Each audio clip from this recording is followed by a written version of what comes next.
Types of warehouse receipts. Two kinds of warehouse receipts for deposit banks have developed over the centuries.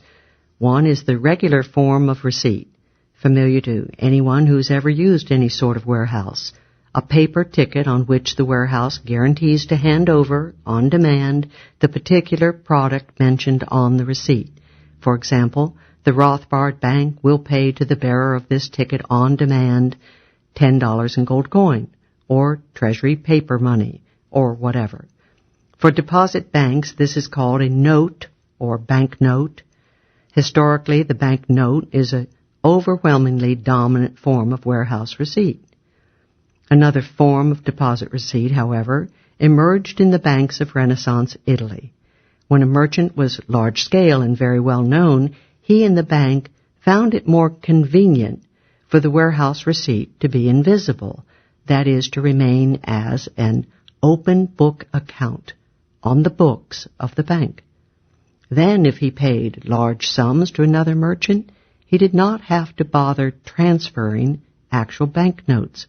He would just write out a transfer order to his bank to shift some of his open book account to that of the other merchant. Thus, Signor Medici might write out a transfer order to the Risi Bank to transfer 100,000 lire of his open book account at the bank to Signor Bardi. This transfer order has come to be known as a check, and the open book deposit account at the bank as a demand deposit or checking account. Note the form of the contemporary transfer order known as a check. I, Murray Rothbard, direct the Bank of America to pay to the account of service merchandise $100.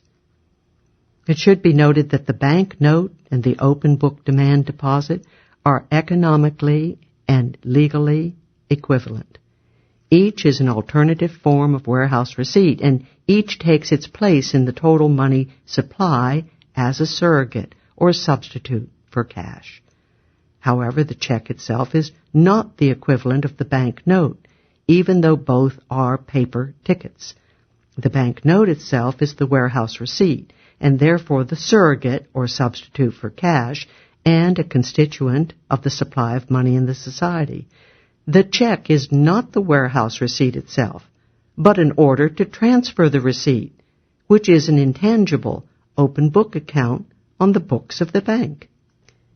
If the receipt holder chooses to keep his receipts in the form of a note or demand deposit, or shifts from one to another, it should make no difference to the bank or to the total supply of money, whether the bank is practicing 100% or fractional reserve banking. But even though the bank note and the demand deposit are economically equivalent, the two forms will not be equally marketable or acceptable on the market. The reason is that while a merchant or another bank must always trust the bank in question in order to accept its note, for a check to be accepted, the receiver must trust not only the bank, but also the person who signs the check. In general, it is far easier for a bank to develop a reputation and trust in the market economy than for an individual depositor to develop an equivalent brand name. Hence, wherever banking has been free and relatively unregulated by government, checking accounts have been largely confined to wealthy merchants and businessmen who have themselves developed a widespread reputation. In the days of uncontrolled banking, checking deposits were held by the Medicis or the Rockefellers or their equivalent, not by the average person in the economy.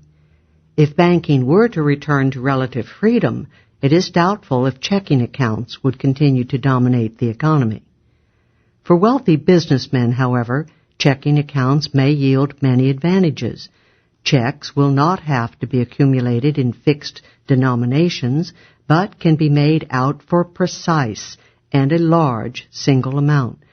And unlike a loss of banknotes in an accident or theft, a loss of check forms will not entail an actual decline in one's assets.